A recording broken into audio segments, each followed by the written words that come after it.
আরে মক্কার মুশরিক তো দূরের কথা, মুসলিম তো দূরের কথা, মুহাম্মদুর রাসূলুল্লাহ সাল্লাল্লাহু আলাইহি ওয়াসাল্লামকে আল্লাহ ওহী করে কি জানিয়েছেন জানেন?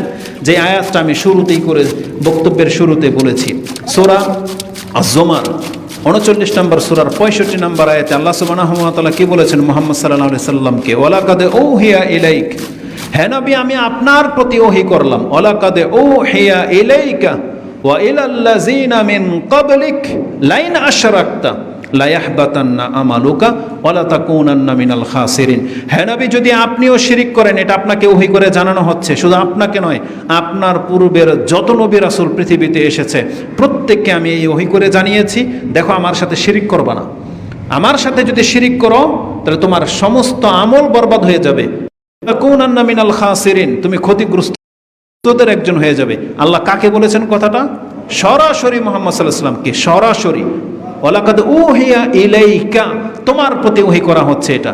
লাইন আশরাকতা, তুমি যদি শিরিক করো, লা ইয়াহবাতান্না আমালুকা, তোমার আমল ধ্বংস হয়ে যাবে। মুহাম্মদ সাল্লাল্লাহু আলাইহি ওয়াসাল্লামের আমল যদি এক পাল্লায় রাখা হয়, কারটা বেশি হবে?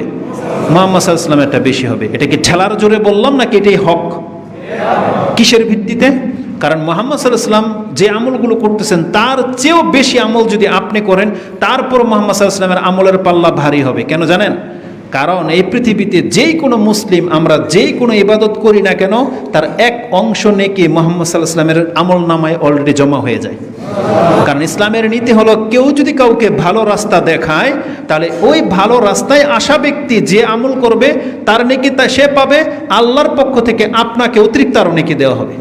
তাহলে মুহাম্মদ সাল্লাল্লাহু আলাইহি ওয়াসাল্লামের মাধ্যমে আমরা হেদায়েত পেয়েছি, এজন্য আমাদের যত আমল নামায় যত নেকি জমতেছে অত সমপরিমাণ মুহাম্মদ সাল্লাল্লাহু আলাইহি ওয়াসাল্লামও পেয়ে যাচ্ছেন, আর তার এক্সট্রা আমল তো আছেই।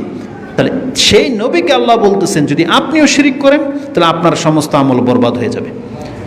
তাহলে কোনো ব্যক্তির এই কথা বলা যে লা ইলাহা ইল্লাল্লাহ বললে শিরিক করলে মুশরিকদের মতন হয় না, এটা কত বড় গুমরাহি না। এই জন্য শুধু মুসলমান ঘরের জন্ম না, নবীকে আল্লাহ বলেছেন যদি তুমিও শিরিক করো তোমার লা ইলাহা ইল্লাল্লাহ টিকবে না, বাতিল হয়ে যাবে।